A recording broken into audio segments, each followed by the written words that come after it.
Loyola Marymount campus, which is at 1 LMU Drive. Okay, it has the big fountain. We invite you to join this community of friends in prayer, solidarity, music, art, and obviously there are Jewish people involved, food, as we gather to promote understanding and peace. This is tomorrow. The day will start at 10 a.m. with a community mass in the Sacred Heart Chapel. It will be followed by a devotion to solidarity, a welcome on the lawn in front of the chapel. The lawn will be filled with booths and activities, stage filled with musical entertainment, and of course, food. Family event, wonderful way to spend a Sunday afternoon. The day will conclude with a very special performance interview by comedian and actor Rachel Bloom. The festival is free. And if you have any questions, Sue Casa is the contact person. And that's tomorrow, LMU, starting at 10 o'clock. Thank you, Rabbi. Excuse me, Rabbi Sue Costa, could you put in the chat how to get there, please, so I can figure out on the bus how to get there? Okay, I'll do my best. Thank you, dear. Okay, so Right off of Lincoln. You can get there from Lincoln. Just take Lincoln all the way up to. okay, let's do Ellen, it through the Doris. chat. Let's do that through the chat so we can move forward. On Wednesday, November 1st at noon, there's our current events class. I'm not sure whether there'll be any current events to pay attention to. The world is quiet, but we're going to know Wednesday, November 1st at noon, current events. Then Sunday, November 5th at 4 p.m., we will be doing at Wilshire. Leah and I will be doing a joint presentation on the new book, Reforming Judaism. And it starts at 4 o'clock exactly. It is an in-person event. And we picked up a moderator, some of you may know, Joel Nickerson. And so Joel will be moderating. We're going to have this program. I am really looking forward to it. It's something that Susan Nanas has put together. Sunday, November 5th at 4 p.m. And it will be 4 p.m. Sharp. And hope to see you there. I hope to figure out what we're going to be saying. November 15th is November 1st, and then November 15th, current events. Cindy, I'm going to turn to you. May I say a word about Jerry? Is it permitted? Why don't you do so, because you'll do it more accurately than I would. It's just my husband's just issues, not illness, and he's a rehab center for a few weeks trying to get his strength. So, been falling a lot and having other things, so hopefully they'll fix him. Probably not, but Oh, with pray that for him. splendid note of optimism, you know that our prayers are with you and with Jerry, and we all hope that the rehab center works for him. And when you next speak with him, please say that we all send him I love. will. Okay? Very And good. that sisterhood, under Susie's guidance, is having dinner at Froman's next. Will be a family service. So if you aren't planning to go to temple, we would love for you to join us at Froman. We would love to have our Chevra Torah community there to give you all hugs. We're all having a difficult time now. If you, and I will put Susie's email. I can't find it. Please let Susie. Defending, Cindy, you're going off and on. We're missing you. What are you saying? Okay, it's what's being said is that Susie is handling reservations. Yeah, I'll put her email in the chat and let her know if you can't come. Please let Susie know so we don't save a seat for you. But we'd love to have all of our I'm coming. during Okay. this difficult time. Okay, and that's a very good thing, and it just mentions that next Friday evening is basically a children's service at Wilshire, so there's a splendid opportunity for those of us who are past our childhoods to have Shabbos together with friends. So Froman's next Friday evening, call Susie. Rabbi, Rabbi, the Reform Judaism forum, is that at Irmis? Okay, let's hold off on spontaneous outbursts, okay? Raise hands and we will do that. Okay, Jim Ruxin, are you on? Yes, I am. Jim, I have to tell you, it's brilliant, it's good, it's wonderful to see you again. Jerry's condition is general difficulties and there's a lot to work with. Okay, so Jim, what do you have that's happy? I have a wonderful film for us to discuss this Thursday at 7:30. It's called The Guilty. And this is the original film made by a Danish director, shot in Danish in Amsterdam. Not Amsterdam, whatever the capital is. That's really good. That is the grasp of international life. Amsterdam, the capital of Denmark. Copenhagen. That's right. So it's a moral tale about a police officer who is about to have a hearing for the use of excessive force the next morning.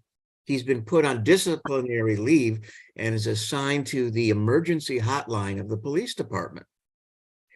And he uncovers an unfolding drama about a woman who's been abducted by her estranged husband and has left her 2 children at the apartment alone.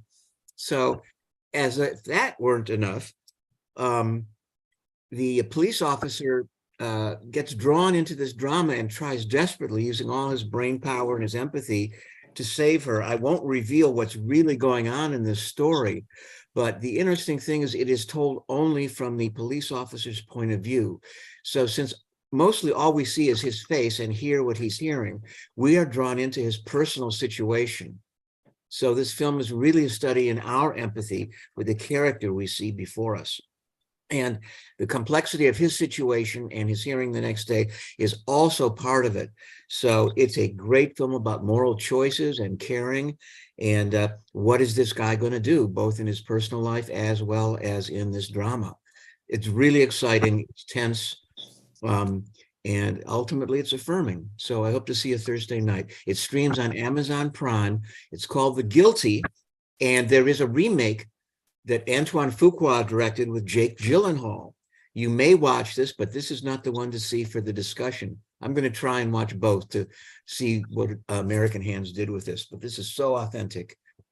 I suspect the original is. Okay, thank you for that. And I was wondering why Risa was walking around the apartment chomping on Danish pastry.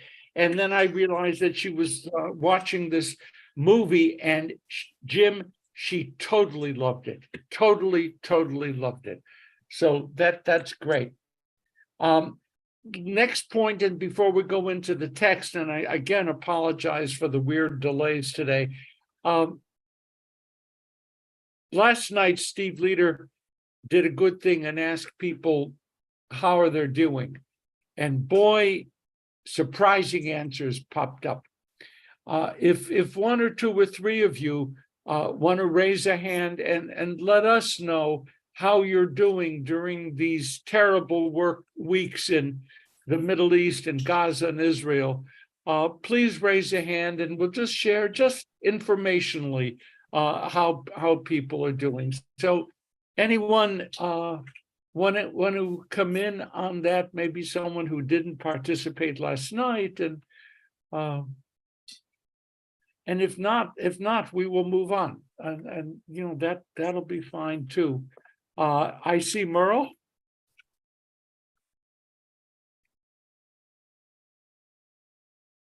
Okay, Merle. Okay, I'm here. I've got myself muted because I'm outside of dance in a parking lot. I listened to last night and I thought what Rabbi Leader did was really very touching and appropriate. I'm finding that what I need to do And what I'm doing is connecting with family and friends who have family and friends in Israel and making sure that they know we're here for, our family is here for them. And I think that's all we That- listen. Cantor is Israeli and her family did a Zoom program for our temple here last week. And it made us feel better. I think it made the people in the room feel much better hearing their view and how they're doing and how the rest of their family is doing. Super. Any other personal comments about how you're handling, how you and your community are handling this problem? Donna? Wilshire Boulevard Temple is my battery charger, and I thank God I was able to come last night. I've been curled up in my bed like a baby crying and depressed, like everybody said. But I've been dealing with anti-Semitism over here where I live, cussed out and called bad names for being a Jew. But I turned it around with peace and music, but it's still rough. But I am not the only one that's going through it. And I just thank Rabbi Leader for what he did. And thank you, Susie and everyone. I love this temple so much. You're my family. Okay, let's move on. I just want to tell you I love you. Okay, let's move on. Anybody else want to join in? If not, we'll get to text. We're going to be turning to Genesis 10:32. Genesis 10:32. In the Plout, which is what I have, it's on page 68. And WRJ is page 48. okay, thank you. I turn to this because it's just a fun episode, and the chapters of Genesis in so many ways are fun and interesting and mythological and universal. What chapter, Rabbi? I'm sorry. Page 68 in the Plout. I don't have that. I need a chapter. Okay, we need we're Genesis 10 verse 32, and then it goes right into Genesis chapter 10, that's what I need. Okay, thank you. Okay, and these are the clans of Noah's sons and so forth after the flood. 11:1. All the earth had the same language, same words. They wandered and so forth. And the people said to one another, let's make bricks and build. And they said, let's build a city with a tower that reaches to the sky. God came down, which is a lovely image, to look at the city in the tower. And God said, look, these are all one people with one language. It's the beginning of their doings now. No scheme of theirs will be beyond their reach. Let us go and confuse their speech. So it came about that God scattered them over all the earth, and they stopped building the city, which is why the city is called Babel. God confused their speech and scattered them. That's it. Ladies and gentlemen, why is this story in Genesis? Why is this story contained in the Torah narrative following the flood? Why is it here? Why? What's it trying to help us with? Because that's what a lot of Genesis is doing, trying to help us. What's it trying to help us with? Any thoughts? Susie? Oh, I thought I saw you, Susie. Susie, no? No. Okay. Or yes, or maybe. Anyone help? What are we trying to do? Jim and then Steve. Well, it certainly explains the diaspora, but you're asking for what was the thinking behind doing this. And I think the thinking is to not allow humans to create their own construct that is indomitable, but to realize their own vulnerability and thus need some kind of guiding light to unify them in spirit, but that this closed community with no input of diversity could be dangerous. This community with no input of diversity could be dangerous. Steve, That's true. multiple human points of view are needed for the dialogue to wrestle with who we are as people. got it. Steve, I think it's for people to, after the ark, there's one family. There's just one family theoretically in the entire earth. And none of us are born and see this as everyone as if they're part of our family. And I think it's to show that, to explain that there are many nations out there, but also to show we are united and from a common source, so that we need to treat everyone as part of an extended family and recognize that we are all alike in some ways and part of a unitary humanity. super, thank you. Any other comments? Why is this here? Why is this here? Why this? Do you remember how humanity was described in the first chapters of Genesis? Kol machshavot libo rak ra kol hayom. All the thoughts of their hearts are wicked all day long. What does Genesis think of people? What does Genesis think of us? You think Wow. that we're a noble race, a godly community? What does Genesis think of us? Look what's going on here. With the moment we get off the ark and we begin wandering around, what do? What is the building of the tower? What is that in fact, geopolitically? What's going on? May I, Rabbi? No, not when you call it out. Okay, please, Rebecca. Well, I think it's about egotism or egoism, that we have to control our egos. Anytime someone's ego gets in the way, God banishes you or kills you or something like that. I think that we have to maintain our humility. Super, thank you, Sukasa.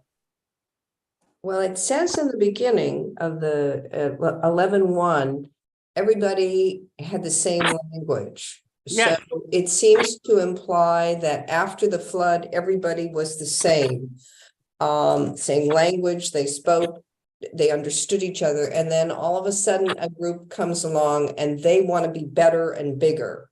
So they want to build a tower so that they can be more powerful. And I guess that's a comment, or I think it's a comment on human nature when we see, if you look at communism, not everybody's, and I'm thinking of communism in the pure sense in Russia. I didn't expect communism to pop up in here, Sukasa, so I'm okay, I'm fine, keep going. Well, I'm just saying that, everybody theoretically started equal, but it doesn't stay that way. There are always some that want to take advantage, to be better, to be bigger.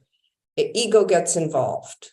Ego has become a target now from several of you. Okay, great. I see Cindy, please, and then Mara Harv. I think Jim was before me. Okay, Jim. Well, ego is what I was going to say. This is a hubristic, overly proud sense of what humans are. Their all-powerfulness over the dominion of the world. And it's sort of a violation of the notion of a covenant with the divinity. By the way, can anyone help me with this? I really don't know. What is the linguistic origin of the word hubris? Where does it come from? Probably Greek. Sounds like a Greek derivative. Brad might know. Greekish, and does it just mean ego, or does hubris? Well, it's excessive pride, it's usually defined in English. Excessive pride, arrogance. It's not good. Tamara, what do you have? I didn't look it up, but I usually understand it as going beyond what one is entitled to and feeling overly comfortable and entitled. Okay, all right, good. So pride, like Jim, I understand it like the way Jim understands. That's Right. a narcissistic person. So hubris and pride are synonymous. Excessive pride. Yes. Excessive pride. Okay, Yes. all right, thank you. Harv, Mara? I think I was No, next. no, it's Cindy. I blew it, but then again, what's new? Cindy, In considering that a lot of the Torah is created, see this is if we're all descendants of Noah's sons, how did we all languages? So this created a that we scattered, and then we had different languages and communicate, considering that we all were descendants of the three sons.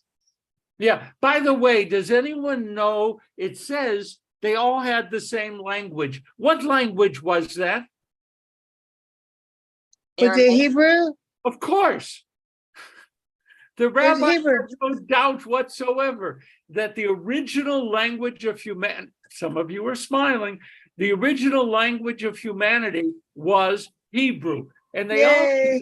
they also suspect that God and the angels spoke Hebrew. And I just think that's major cool. Okay, Harv, Mara? Me too. So when I read this, the first thing that strikes me is that this happened because God wasn't present, because God had to come down.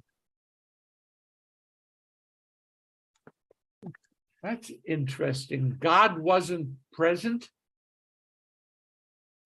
God wanted to see, and by the way, it says here, got some images. The Eternal came down to look at the city, and God said, hey, look what they're doing. Where else do we find God trying to figure out what people are doing? Sodom and Gomorrah. No, well, Sodom and Gomorrah, but earlier. Adam and Eve. Please, do we have anyone here? Larry? Adam and Eve in the garden. Adam and Eve, yeah. Adam and Eve, you know, God calls out to Adam, Ayeka, yo, Adam, where are you? And God is a little bit not altogether aware of all that's happening. And here it's strange. God comes down. You could go back to your computer. And Risa just kicked me off of her computer. And do not think that I am in charge of my own life. I will be at my own computer in a moment. I love Risa. Okay. Okay. I mean, this is pretty exciting. Okay. Okay. You guys are the best.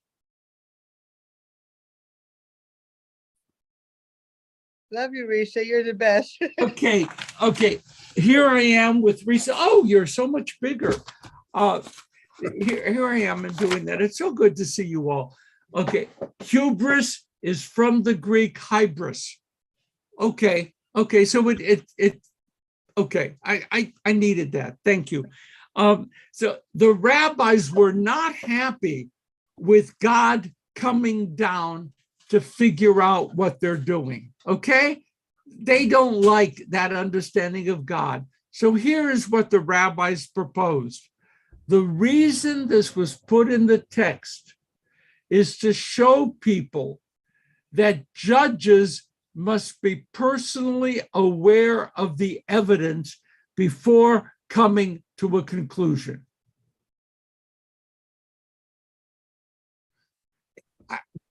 I have to leave you with that. I don't have much to offer, but this is what the rabbi said. Obviously, God knew. So when it says in here, God went down to figure out, that is an allusion to how flesh and blood judges ought to handle the court system. Are you comforted? No. No. Well, okay, No. that's fine. But that the rabbis were unsettled by this. They, you know, it didn't feel right. Okay, I have to get back now since I lost my pages, but I will definitely be back. We expelled from Eden. Now, Rabbi, a couple of people have their hands raised. okay, is that you? Please, I'd like you to go ahead, Brad. Well, I think Larry was ahead of me. Okay, Larry, thank you. So it seems to me that the Babel story and some of the other stories at the beginning of Genesis sort of set up the stories of the patriarchs and leading into the story of Moses, in that God has created people in his image or God's image, but the people then go do things that God finds disagreeable, I guess, and ultimately finds a need to be more present in the people's lives.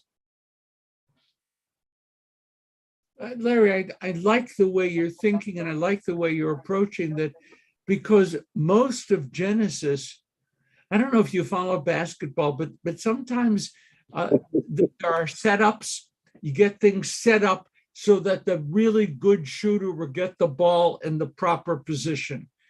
And I view Genesis like a setup so that the book of Exodus could happen. It's kind of like, Risa Davids, to everyone, please give me chapter and verse. Chapter 11, verse 1 and following. Chapter 11, verse 1. So that we've got to get the Israelites into Egypt so that they can be freed. All of that has to happen, and this is a setup. But in this story, you've got rebellion. How far along, Larry, in the creative process of making the earth does rebellion occur? Well, right away with Adam and Eve, and right away after the flood and before the flood. Yeah, it's just constant.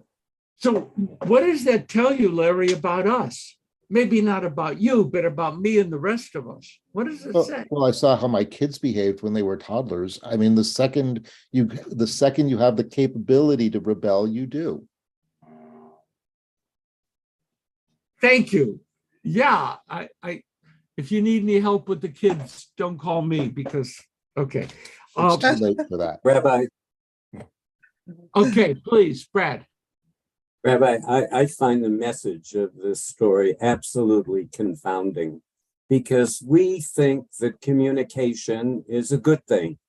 If we could only communicate, things would be better. And the message in this story is that because we were communicating, because we were speaking the same language, it led to our hubris. And therefore, the solution is to prevent us from speaking as one voice. And that's a good thing, because otherwise we'd be in a perpetual state of hubris. So it's just so counterintuitive to everything that we believe about communication being a good thing. There's another piece to this, and I want to see if you guys pick up on it. Jim, you have your hand up? Yeah, I think Brad got very close to it, in that if we speak in different languages, we have to make an effort to understand those who speak another language. And this notion of we have to work with our fellow humans towards understanding to really see our place in the world. So that barrier is seen as a divine obstacle that is a good thing, because it will make people more aware of each other. And if, like me, you think that the whole book is about why do we exist and how should we treat each other, then this becomes a very important concept, that it takes effort and engagement. Okay, there's a really good, and let Steve come in. There's a really good modern approach to this as well, which is fascinating. But Steve? Well, I actually disagree with Jim in the sense that we've had many, many problems, and it happens even with people using slang, whatever, misuse of terms. If you don't have a common language, it's rife to cause conflict, because it's very easy to misunderstand one another. And that misunderstanding leads to many bad things, wars, whatever. I mean, It's clear. Why do you think they've been trying to develop a way to communicate with aliens, if they in fact exist, for that very reason? I mean, and all, if you look at science fiction, all of the problems when you have visitors from other planets, it's all because of miscommunication that generates conflict. Do you remember, oh God, what was that movie? You mentioned aliens. I'm thinking of the sounds, bomb, bomb, bomb, bomb, bomb. Close Encounters. I'm Yeah. sorry? Close Close Encounters. Encounters. What's the story in that, at the end? What do we discover? That through the music we can communicate with one another because there's That a became common Yay. understanding. a cosmic universal language. Bum, bum, bum, bum, bum. It's been embedded in my head. I guess I've only seen the movie 16 or 17 times. And yeah, music. What did the Greeks say? Wasn't it the music of the spheres? Yeah. That the heavens are held together, and it's a composition, and it's really beautiful. But there's also the part, look what we're touching on. If everyone can speak with everyone, would that resolve all conflicts? What's the name of that universal language that never caught on? Esperanto. Esperanto. It's another Jewish creation, Esperanto.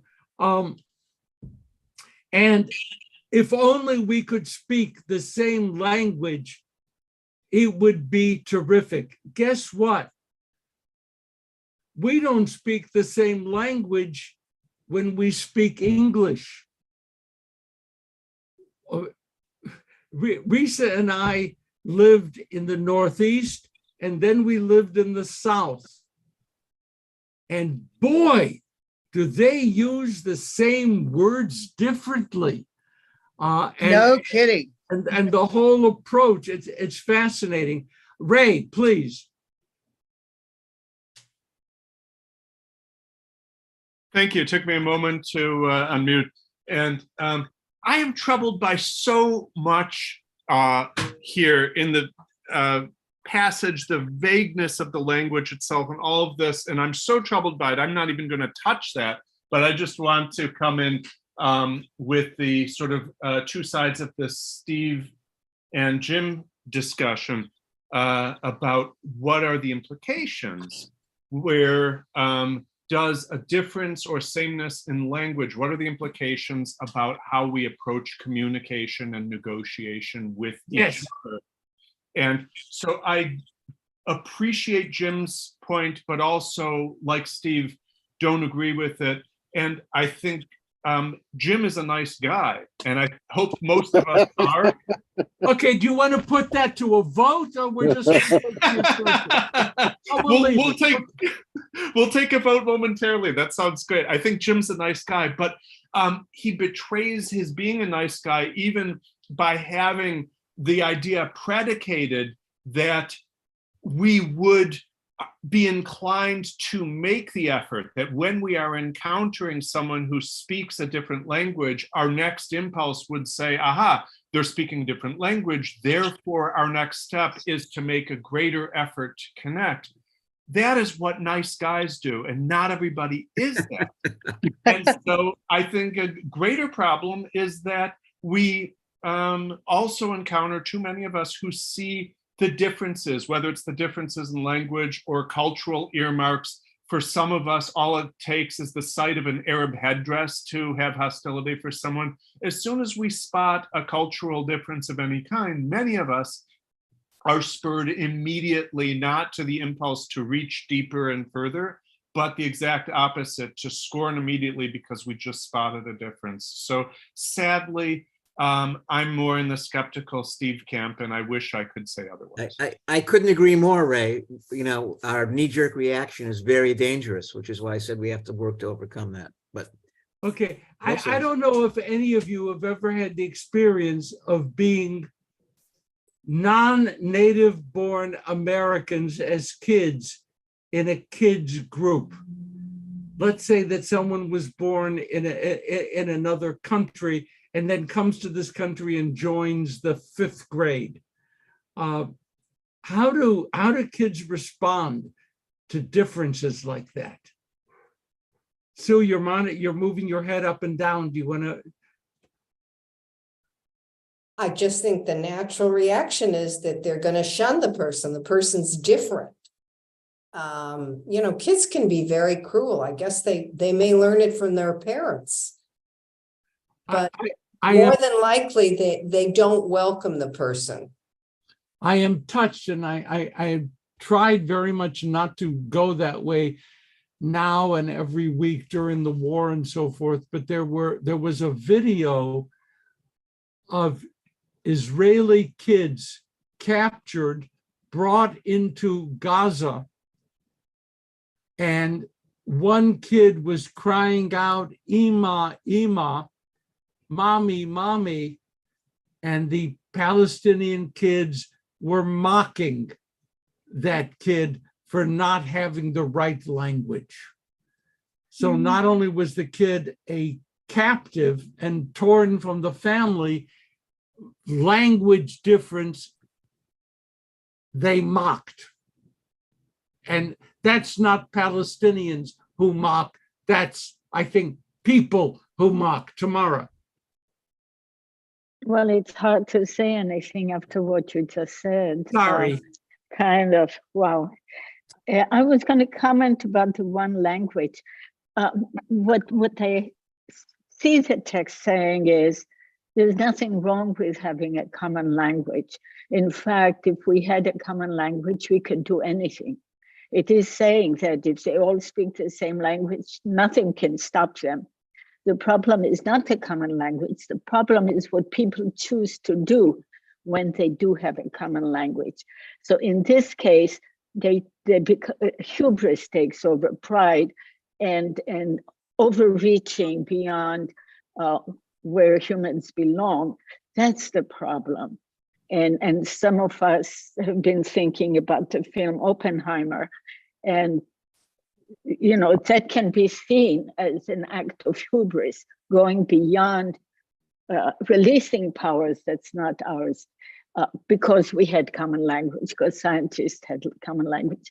So I think it's a cautionary tale as to what is it that people do when they do have the tools to work together, not a critique of having the tools. So God is trying to protect us from ourselves. Okay, Rabbi, may I ask a I question? see Howard, then Donna. Howard. I personally, this question of how the 5th graders will treat the outsider who comes into the group has to do with, in my view, and to some extent, some experience. First of all, some people are born bad, and some people are born with a good heart. It's just a fact. Secondly, some cultures inculcate bad behaviors, others good. Thirdly, parents can often take a child that is naturally tends towards evil and teach them to behave with empathy and to be a decent human being. And I think religion can play a role in that. So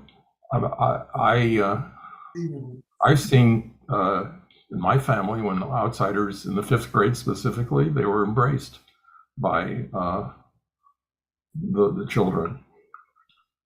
And I would draw that also with my experience as a Cub Scout leader.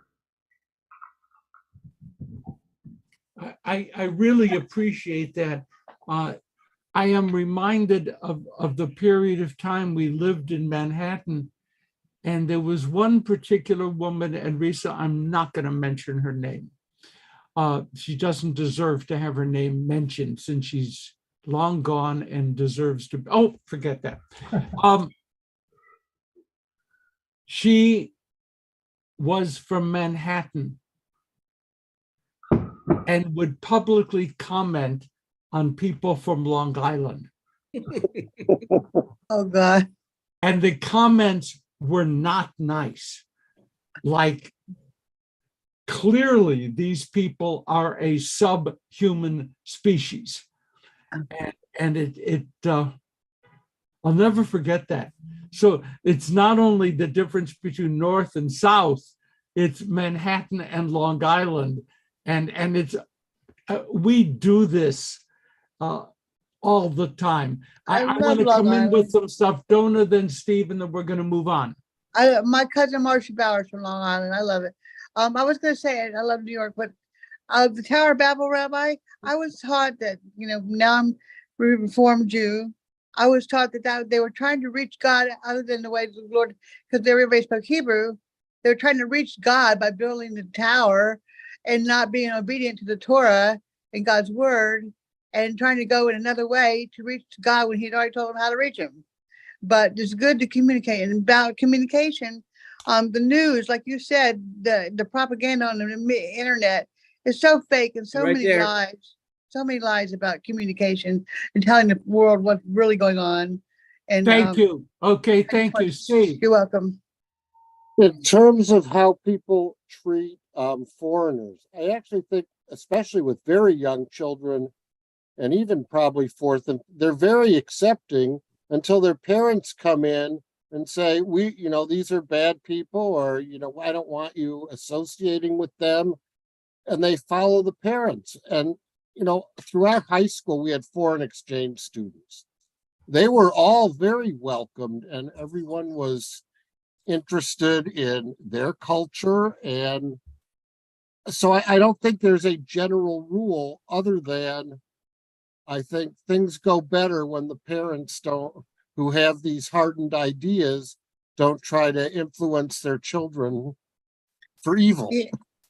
And people with disabilities are targeted. Okay, hold it. Different. No, Because no, please, Rabbi, Donna. we're talking about people being Donna, wrong, no. by being Donna. different. Donna, please. Yes, Okay. Rabbi, I Now, love you. There's another question to ask. When contemporary buildings are built for think tanks and for places where people are dealing with intellectual problems, what's the layout, physical architectural layout of the buildings built for such activities? TED Talk? What's the physical layout? And Oh, I think this is an important question. a stage. Please hold it. Okay. What do we have? What, Howard? In the 1940s and 50s, when the RAND Corporation was built, they had a theory of how to facilitate interdisciplinary thinking by building so that to maximize chance encounters. And so their original building, which I think is torn down now, was specifically designed, instead of having little cubicles, to have offices that opened on a courtyard where people could have lunch together. I don't know whether the current building that they built followed that scheme. And another example of that was when some physicists built a big office building in Illinois for the Fermi Accelerator. It was totally open to facilitate conversation, and when you walk down the hall, you'd walk right by the desk of the director of the lab, just sitting there. Hopefully just sitting there and not like. Well, he was doing stuff. Okay. Now, that's the whole point. Do I have Larry? You coming in? Yeah, I was just going to say that in general, those sorts of buildings are more horizontal than vertical. They take up a lot more land, but they facilitate that sort of chance encounter because they're not towers. Well, the Fermilab building was a tower. Was it? And it had a 13-story atrium in the middle of it. Oh yeah, well, quite an interesting building. You could. Many of them, including even the Pentagon, is more flat than it is tall. Oh yeah, the Rand one was flat, and the Pentagon is like a 5-story, enormous, sprawling thing. Okay, all that I was trying to say there is that one of the opposite ways of looking at language is that sameness breeds staleness. And that if you only speak to your own kind or speak with your own people who speak your language, you will get stale thinking. And if you're able to interact with different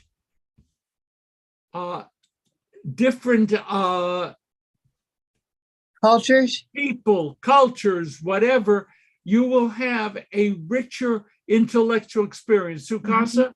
I was just going to say that if you're in organizations, they get stale too, companies, boards, and so forth, and you need new blood to come in with new ideas. Doesn't necessarily have to be young people for us oldsters, but it has to be new people that come in with a different viewpoint and maybe a better way. I have an idea. What is, if you will, I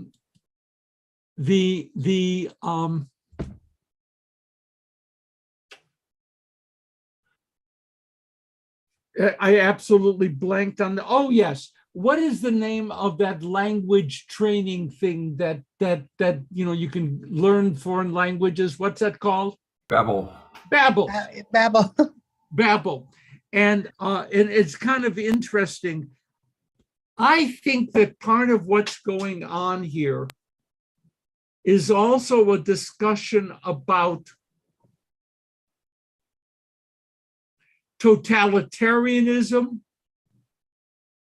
empire, central control that tries to create sameness. I could be altogether wrong, and I have been known to be altogether wrong. But this story is a universal story about differences. And it seems to say that if everyone's the same, that's not a good thing. And that I could be reading it wrong. I agree. As an anti-empire thing. I don't know if someone want to pick up on this, and then we're going to have to stop. But uniformity is a form of totalitarianism and perhaps even a sin. Go ahead. Rabbi. Would someone please attack me, and then we'll go on to Kaddish. That the notion, Tamara, what do you have here? I think you're exactly right. This is an anti-Babylon story. Babylon or Babel. It says this is the origin of Babel. That's Babylon. That's the largest, greatest early empire that the people of the Bible had to deal with. Mm-hmm. So it's pointing out to their illegitimacy and hubris, if you will, again, and danger. So here we have an interesting thing. There are ancient, older anthropologists discovered some so-called nation states that had 20, 30, 40 different language groups represented. And that was a mess. That was a mess and led to constant strife. And then you have one overarching structure, and that was a mess. And that led to totalitarianism and control of thought. And it's fascinating to me that when we are all the same, we grow stale and under the control of empire. When we are all different, we're at each other's throats. Sukasa says the Hebrew language revival was essential for the creation of the state of Israel. Absolutely yes. Absolutely yes. Mm-hmm. At the same time, the drive to establish Hebrew was an expression of Eastern European totalitarianism, which sought at the same time to crush Jews and Jewish culture from the Middle East. Mm. Okay, and those who spoke Yiddish and came to Israel did not get big credit for being Yiddish speakers. On the contrary. So the adoption of Hebrew was almost a totalitarian endeavor, without which we might not have had the state of Israel. The fun, we don't know what to do with this. Too much similarity, stale, totalitarian. Too much difference, you have lack of unity, lack of communication, and strife. I have an idea, Rabbi. I hope that we all have picked up on the clear message of Genesis, which is, I don't know which way to go. And it does reflect the human condition. Remember, the French have this thing. If you come into France and you don't speak French, you are, again, a lower species. You just are. And the French are notorious that if you don't show some respect for the French language, you are not really part of any civilized community. They're really tough on that. Americans, thank God, don't even know how to speak English. And so that's, Thank you, Rabbi. Was I expressing narrow-minded parochialism? Yes. No. Yes, I was. Yes, I was. You're amazing. But that's Genesis. It's telling us how we got to be the people we are and the problems we confront. It's right here, the Tower of Babel, because we don't know how to facilitate warm relationships without either losing creativity or becoming enemies ripping at each other.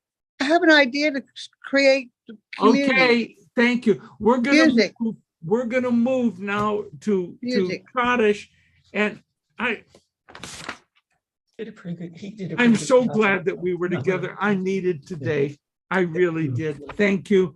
Probably because of last night. I've been asked that we mention, first of all, those who've passed away during the past month: Sheila Berman, Masoud Bina, Melvin Dematoff, Vernon Bob Grunstrom, Robert Bob Harris, Richard Haller, Virginia Ginny Barrett Hirsch, Arthur Keith, Muriel Clapper, Phil Pansky, Jerry Rabin, Andy Raymond, Jackie Raymond, Etta Robin, Ilana Tatarsky Ronan, Robert Rosenfield, David Ruderman, Lena Silver, Rick Stewart, Rose Whiter, Fred Zimmerman, Joseph Zuskin.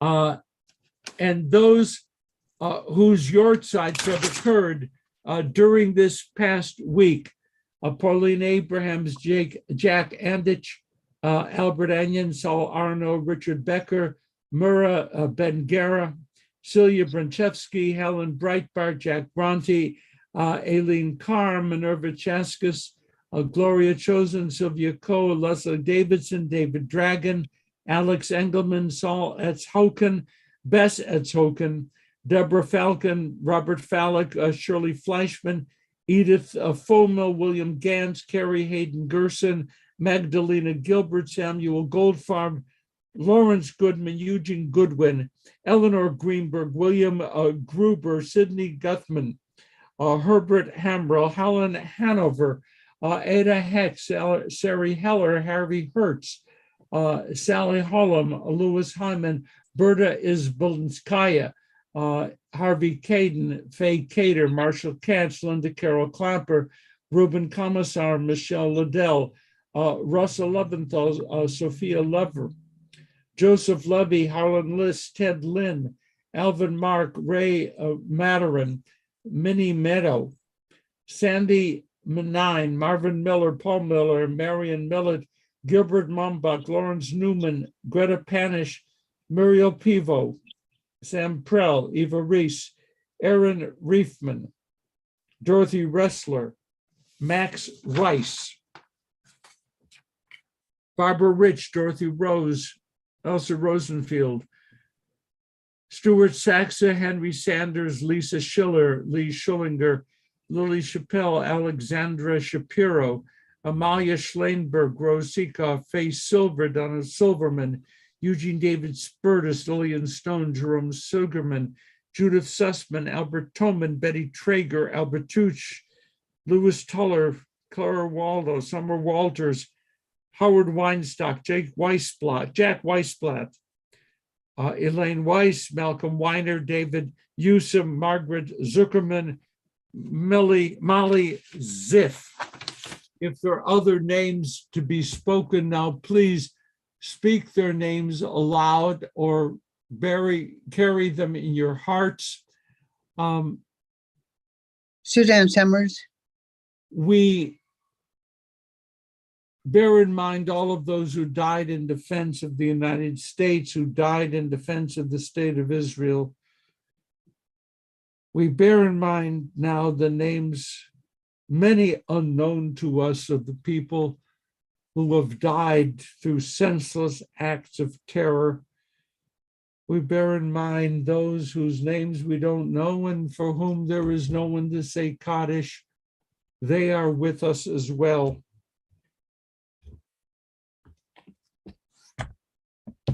We join together in Kaddish. Yitgadal v'yitkadash Shemei Rabbah v'alma divra irite v'amlich malchute v'chayechon of Yomechon v'chaye dechol Beit Yisrael ba'agala v'zman kariv v'imru amen Yishmei Rabbah mavarach li'olam li'omei almaya Yitbarach Yishtabach V'yitpa'ar v'yitromam v'yitnaseh v'yitadar v'yitalov v'yitalal Shmei d'Kudasham Baruch Le'elam min kol berakata v'shirata Tush b'chata v'nechamata Amiran b'alma v'imru amen Amen. Yehi shlama rabba v'shemaya v'chayim aleinu v'al kol Yisrael v'imru amen. Amen. Oseh shalom b'mrabah. Uyas I'll call Yisrael v'imru amen. May God, who makes peace in the high places, make peace in our hearts. Make peace in our homes. Make peace in the household of Israel. Make peace among all the families and nations of earth, and let us say, Amen. Amen. And without doing any elaboration, I read a list of names every week. And I find it easier to pronounce correctly the names of people with whom I share a certain cultural background. And I have a harder time reading the names of those who come from a different cultural background. And that troubles my capacity to embrace all of our community. And I feel it. Sharing the same language is a good thing. Not sharing the same language can be a creative thing. And we kind of have to be there to try to be open in both directions. Have a good week and pray for peace, my friends. Yes, thank you, Rabbi. Love you. Love you all. Thank you all. Thank you very Shabbat much. Shalom. Sukasa, is that chapel, Sacred Heart Chapel on Lincoln? Rabbi. Shabbat Shalom. Thank Shabbat you. Shalom. I'll look it up. Love you. I'll find it. I'll see you tomorrow. Be peace in your hearts. enjoy. The things are gonna get better. They're gonna get better.